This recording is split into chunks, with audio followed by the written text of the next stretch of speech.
ওরে হারু, দাঁড়া, সামনে যাস না। আকাশটা দেখ কেমন কালচে বেগুনি হয়ে উঠেছে। আর ওই বাঁশবাগানের দিক থেকে হাওয়াটা যেন বরফের মতো ঠান্ডা হয়ে আসছে। সনাতন কাকা, তোমার ওই পুরনো ডর এখন রাখো তো। সারাদিন মাঠে হাড় ভাঙা খাটুনি খেটে শরীরটা আর চলছে না। শরীরের ক্লান্তি বড় নয় রে পাগল, মনের সতর্কতা বড়। আজ অমাবস্যার রাত, আজ ওই শ্যাওরা তলার পেতনিটা জেগে ওঠে। আরে পেতনি আবার জাগবে কি? ওটা তো মানুষের মনের ভুল। গাছের ডাল নড়লে তোমরা ভূত দেখো, আর হাওয়া দিলে ডাইনি ভাবো। ভুল নয় রে, ভুল নয়। গতবার এই দিনে মতি মিষ্টিকে গাছ থেকে নামিয়েছিল ওই পেতনিটা। লোকটা এখনো আত পাগল হয়ে ঘোরে। আরে মতি মিস্ত্রি তো ছিল নেশাখোর। গাছের ডালে বসে মদ খেলি তো মাথা ঘুরবে। আমার সাথে ওসব তুলনা করো না। ওই দেখ, শ্যাওরা গাছের ওপর কেমন একটা সাদা কাপড় ওড়ার মতো মনে হচ্ছে না? ওটা তো কোনো পাখি নয়। দূর কাকা, এই তুমি মিছি মিছি ভয় দেখাচ্ছ। ওটা হয়তো কোনো পুরনো ছেঁড়া কাগজ বা সাদা পলিথিন বাতাসে উঠছে। আরু শোন, একা যাস না, আমার সাথে চল। অন্য পথ দিয়ে ঘুরে যাই। একটু দেরি হবে, তবে প্রাণটা তো বাঁচবে। না কাকা, বউ বাড়িতে একা, আর তাছাড়া খিদে পেট চলছে। আমি ওই সোজা পথেই যাবো, দেখি তোমার পেতনি কি করে। মানুষের অহংকারী তার কাল হয়। হে মা কালী, এই অবুঝ ছেলেটাকে একটু নজরে রেখো, একটু নজরে রেখো। কাকাটা অকারণে ভয় পাইয়ে দিল। এই ঘাটা সত্যি কেমন সমসম করছে। একটু জোরেই পাতাই বরং।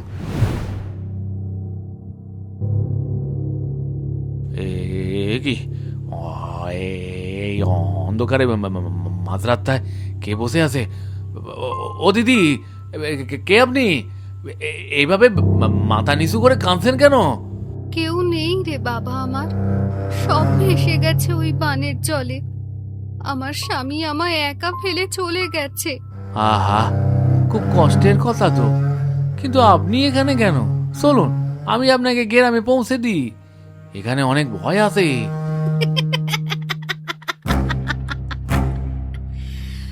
ভয়? আমায় কি ভয় দেখাবে রে? আমি তো ভয়ের রানী। তুই কি আমার সাথে যাবি আমার আস্তানায়? আপনার হাজিরা তো ঠিক মানুষের মতো নয়। আর আপনার পা দুটো, ওরে বাপরে, পা দুটো উল্টো দিকে কেন? কেন উল্টো পা দেখে কি খুব ঘেন্না হচ্ছে? আমার মুখটা দেখবি? তাহলে দেখ। ওরে বাবারে, এ তো সত্যিকারের পেতনি। আমাকে ছেড়ে দাও মা, আমার ঘরে ছোট ছোট ছেলেপুলি আছে। আমাকে ছেড়ে দাও, ছেড়ে দাও আমায়। তোর রক্ত বড় মিষ্টি হবে রে হারু। অনেকদিন পর এমন তাজা মানুষ পেয়েছি।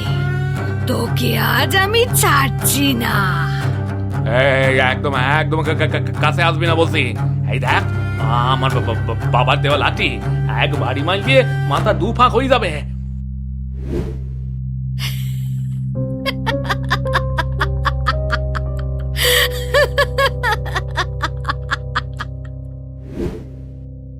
তোর লাঠি দিয়ে আমায় মারবি? আমি যে বায়ু, আমি যে ছায়া, আমায় মারার সাধ্য কার আছে? ভগবান, ভগবান বাঁচাও। হে হরি, হে গোবিন্দ, আজকে আমার আয়ু শেষ হয়ে এলো এই বাঁশ বাগানের ধারে। ভগবান, ভগবান বাঁচাও, আমায় বাঁচাও।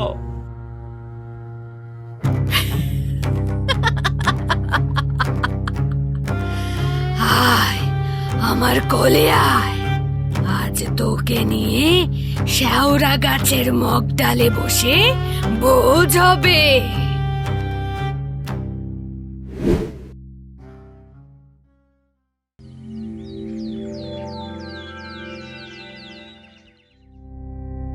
সনাতন, তুমি তো শেষবার হারুকে দেখেছো?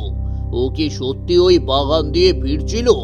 হ্যাঁ মোড়ল মশাই, আমি বারবার বারণ করলাম, কিন্তু ও শুনল না। জোয়ান রক্ত তো, তাই জেদ করে চলে গেল। হ্যাঁ, মোড়ল কাকা, সর্বনাশ হয়ে গেছে, সর্বনাশ। হারু দাদাকে পুকুরে পাওয়া গেছে, কিন্তু সে যেন চেনা যাচ্ছে না। বলিস কি? কি হয়েছে ওর? কোনো বাঘে টাঘে ধরেছে নাকি? শরীরে কি কোনো আঘাতের চিহ্ন আছে? না কাকা, কোনো ক্ষত নেই, কিন্তু ওর সারা শরীর নীল হয়ে গেছে। নখে দীর্ঘ 5টা আঁচড় ওর পিঠে। আমি জানতাম ওই শেওড়া তলার পেতনিটাই কাজ করেছে। ও এখন আরো হিংস্র হয়ে উঠেছে। হারু কি এখনো বেঁচে আছে, নাকি আমাদের দেরি হয়ে গেল ওকে বাঁচাতে? বেঁচে আছে, কিন্তু চোখ দুটো ঠিকরে বেরিয়ে আসছে, আর মুখ দিয়ে গ্যাঁজলা বেরোচ্ছে। ও কথা বলতে পারছে না। ওই পেতনির ছায়া দেখেছে। ও আর কোনোদিন স্বাভাবিক হবে কিনা কে জানে, কে জানে। না, গ্রামের মানুষের নিরাপত্তা এভাবে বিপন্ন হতে দেওয়া যায় না। আমাদের কিছু একটা করতেই হবে। মোড়ল কাকা, ওদিকের গ্রামের ভৈরবতান্ত্রিকের কথা শুনেছি, উনি এসব খুব ভালো সামলাতে পারেন। তবে আর দেরি কেন?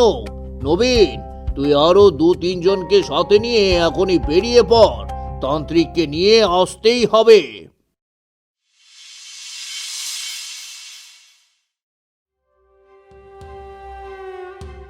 ওগো, শুনছো? আজকে কেন জানি মনে হচ্ছে রান্নাঘরের দিকে কেউ ফিসফিস করে কথা বলছে। তোমার যত আজগুবি চিন্তা, ওই বিড়ালটা হয়তো রান্না করে ঢুকে হাঁড়ি উল্টেছে। আরে ধুর, বিড়াল হবে কেন? আমি পরিষ্কার শুনলাম একটা মেয়ে মানুষের গলা, যেন বলছে মাছ আমায় দে। মাছ তো খাবেই, বিড়াল তো মাছের জন্যই আসে। তুমি মিছিমিছি ভয় পাচ্ছ হারুর কথা শুনে। ওরে বাবারে, এ কি দেখলাম! মনে হলো একটা হাত এসে আমার মাছগুলো সব তুলে নিয়ে যেতে চাইলো। কই, কোথায় হাত? আমি তো কিছুই দেখতে পাচ্ছি না। তুমি কি পাগল হয়ে গেলে নাকি? ওই তো নীল রঙের একটা লম্বা হাত আমার মাছের থালাটা ছো মেরে তুলে নিল।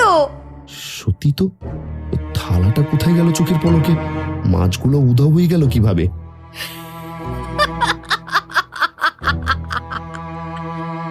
মাছগুলো বড় নোনতা ছিল রে যমুনা। এবার তোর ছোট ছেলেটাকে কেটে আসবো। ওগো, রক্ষা করো! ওই দেখো, গাছের ডালে বসে আছে ওটা। ওর চোখগুলো আগুনের গোলার মতন জ্বলছে। হেমা কালী, ওটা তো কোনো মানুষ নয়। ওটা কি তাহলে সেই শেওড়া গাছের পেতনি? চলো, ঘরের ভেতরে চলো। আজ আর বাইরে থাকা যাবে না, ও আমাদের শেষ করে দেবে।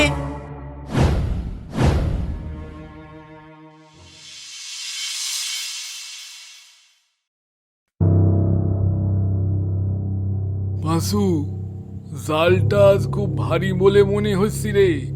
নিজ্ঞাত বড় কোনো বোয়াল বা রুই মাছ আটকিছে। তাই নাকি ওস্তাদ?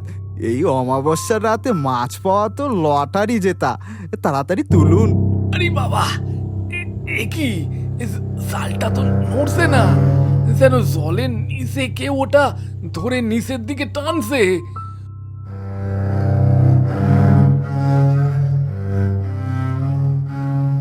ওস্তাদ, ওটা কি ভেসে উঠছে?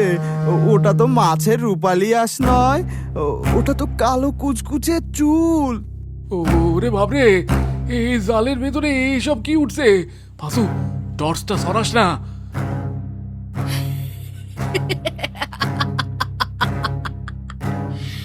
কি রে জেলেরা, মাছ ধরতে এসেছিস? আজ আর মাছ নিয়ে যেতে হবে না, ওই হাড়গোড় গুলোই নিয়ে যা।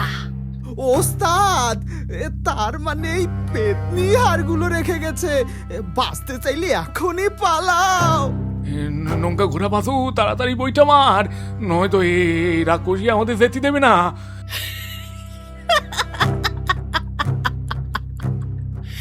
পালাবি কোথায়? এই নদী আমার, এই রাত আমার। আমার হাত থেকে তোদের কোনো নিস্তার নেই।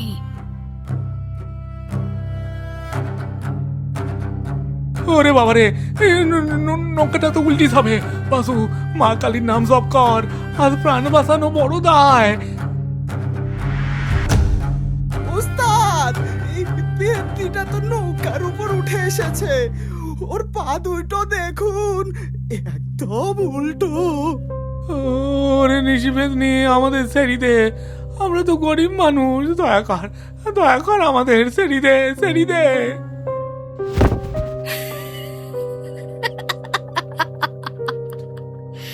তোর ওস্তাদ তো ভয় জ্ঞান হারিয়ে ফেলেছে। এবার তো তোকেই হিসেব চুকোতে হবে। না না না, আমাকে ছেড়ে দাও, আমাকে ছেড়ে দাও, আমাকে ছেড়ে দাও।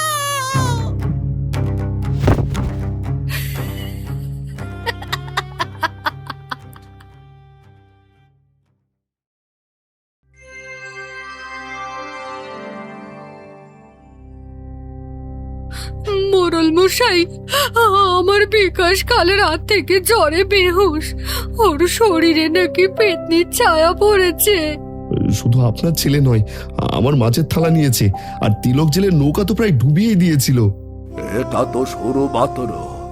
ওর দাপট যত বাড়বে, গ্রামের পুরুষদেরও একে একে শেষ করে ফেলবে। নবীন তান্ত্রিককে আনতে গেছে, কিন্তু এখনো ফিরছে না কেন? রাস্তা কি তবে কোনোভাবে আটকে দিল ওই ডাইনিটা? আমার ভয় হচ্ছে, তান্ত্রিক আসা পর্যন্ত আমাদের মধ্যে কজন বেঁচে থাকবে কে জানে। আমি বলছি কি, আমরা সবাই মিলে ওই শেওড়া গাছটা কেটে ফেলছি না কেন?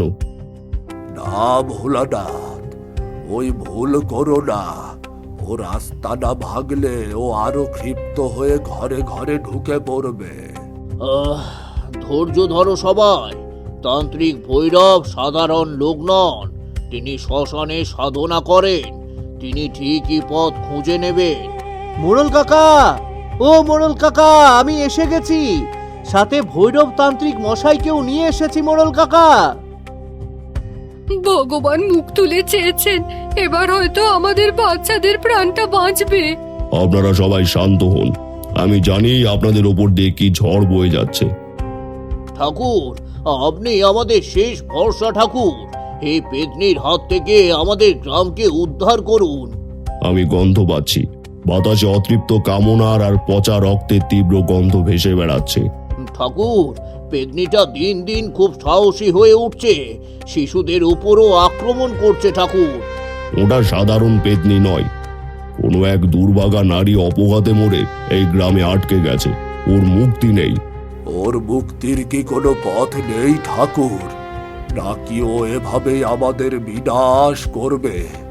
ওর বিনাশ হবে না, ওকে বন্দি করতে হবে, আর সেই বন্দি দশা হবে ওর কর্মের শাস্তি। ঠাকুর, আপনি যা যা উপকরণ চান আমাদের বলুন, আমরা সব ব্যবস্থা করে দেব। লাগবে শ্মশানের মাটি, কালো সর্ষে, আর একটি পুরনো লোহার শিকল, আর একবার সিঁদুর। আমি এখনই ওসব জোগাড় করতে নবীনকে পাঠাচ্ছি ঠাকুর। আপনি শুধু ওটাকে থামান। থামানো অত সহজ নয়। আজ রাতে আমাকে ওই শেওড়া তলার নিচে আসন পাততে হবে। একা? ঠাকুর ওখানে তো জমদূতের মতো দাঁড়িয়ে থাকে, আপনার বিপদ হবে না তো? আমি কাল ভৈরবের উপাসক। পেতনির রক্তচক্ষু আমায় টলাতে পারবে না, বরং ওকে আজ আমার সামনে কাঁদতে হবে। ধন্য ঠাকুর, আপনার সাহস দেখে আমাদের মনের ভয়টাও যেন একটু কমে গেল। বেশ, এবার দ্রুত সবকিছুর জোগাড় করো, আজই যজ্ঞ হবে, মহাযজ্ঞ।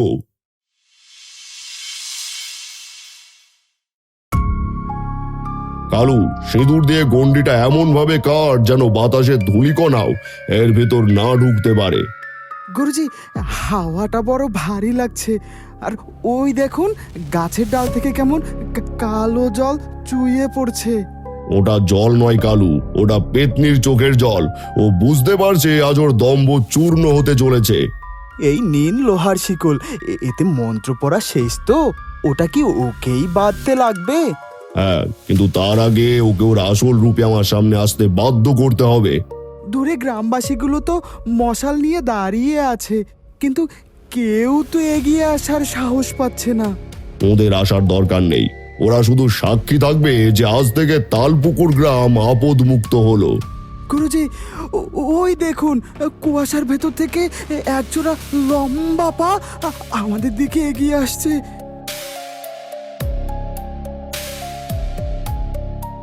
ওম রিং ক্লিং পেতনি বিনাশিনী স্বাহা। আয় আয় শয়তানি, এই মন্ত্রের তেজে আমার সামনে এসে দাঁড়া। তান্ত্রিক, তুই আমায় রুখতে এসেছিস? তোর চিতা আজ আমি এখানেই জ্বালাবো। আমার এলাকায় তোর মরণ নিশ্চিত। ওরে বাবা রে, ওর গলার আওয়াজে তো বুকটা ফেটে যাচ্ছে। গুরুজি, কিছু একটা করুন। ভয় পাস না গালু, এই সর্ষেগুলো চারিদিকে ছড়িয়ে দে, ওর মায়া আজ আর কাজ করবে না। তোকে আমি এক আঁচড়ে শেষ করে দেব তান্ত্রিক। আমার রক্ত তৃষ্ণা আজ তুই মেটাবি। তোর কোনো বাধা আমার হাত থেকে তোকে বাঁচাতে পারবে না। তোর ওই আঁচড় ওই গন্ডি পর্যন্ত পৌঁছবে না। তুই এখন আমার মন্ত্রের জালে বন্দি হবার অপেক্ষায়।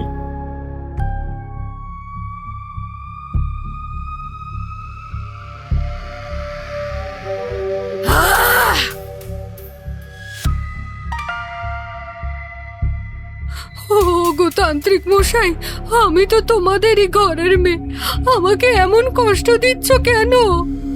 মায়া দেখানো বন্ধ কর। তোর ওই পচা চামড়ার নিচে শয়তান লুকিয়ে আছে, আমি তা জানি।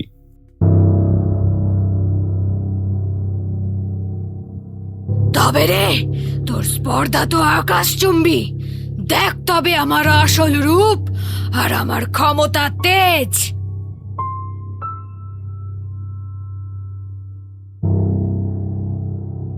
এই নে মন্ত্রপুত সর্ষে, দেখ কেমন লাগে আগুনের হলকা। হ্যাঁ? তোর সারা গায়ে কেমন লাগে দেখ। উফ, উফ, ওরে বাপরে, আমার শরীর পুড়ে যাচ্ছে। থাম বলছি, এই বিষাক্ত মন্ত্র পড়া থামা। ওম রিং ক্লিং পেতনি বিনাশিনী স্বাহা। কেন, হারুর গলা টিপতে তো খুব ভালো লেগেছিল। আজ নিজের শাস্তি নিজেই ভোগ কর। দয়া করো ঠাকুর, আমি আর কারোর ক্ষতি করব না। আমি ওই দূরে শ্মশানে চলে যাব। শ্মশানে গিয়েও তুই রেহাই পাবি না। তোর মতো অতৃপ্ত আত্মাকে লোহার শিকল দিয়েই বাঁধতে হবে। আমি তোকে অভিশাপ দিচ্ছি, আমি আবার ফিরে আসবই, তোদের বংশ বিনাশ করব। এই নে তোর বন্ধন, আজ থেকে তুই আমার হাতের পুতুল। তোর দাপট এই মুহূর্তেই শেষ হবে। আমাকে ওই অন্ধকার ঘরের ভেতরে পড়বে না ঠাকুর। আমি আলোয় থাকতে চাই, আমি মুক্তি চাই। তুই মুক্তির যোগ্য নোস। এই গ্রামের মানুষের শান্তি কেড়েছিস তুই। এখন তোর শাস্তি এই অন্ধকার ঘর। গুরুজি, ও তো ধোয়ার মতো হয়ে যাচ্ছে। সত্যি কি ওটাই ছোট কলসিতে ঢুকে যাবে? হ্যাঁ গালু, মন্ত্রের জোরে বিশাল পাহাড়কেও ধূলিকণা করা যায়। আর ও তো সামান্য এক পেতনি। আমি যাব না, আমি কিছুতেই যাব না। এই গ্রামবাসীগুলোকে আমি ছাড়বো না। ওম পট স্বাহা। আয় শয়তানি, এই জঠরে প্রবেশ কর। আজ থেকে তোর জগৎ এই মাটির নিচে। না, আমায় ছেড়ে দে। আমি তোদের অভিশাপ দিচ্ছি। আমি আবার আসবো না।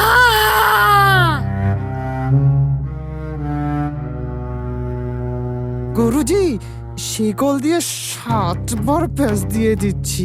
এবার দেখা যাক ও কিভাবে বের হয়।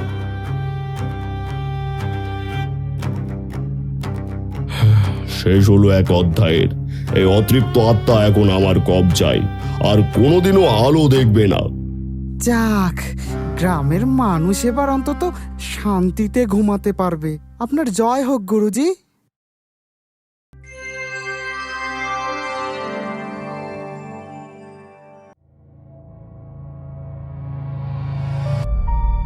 এই রইল এর শেষ ঠিকানা। 7 মাটির নিচের বাস। এই মন্ত্রপুত কিলক একে আটকে রাখবে চিরকাল। আমি রক্ষা কবচ দিয়েছি, কিন্তু মানুষের লোভ যেন ওই পবিত্র স্থানকে অপবিত্র না করে।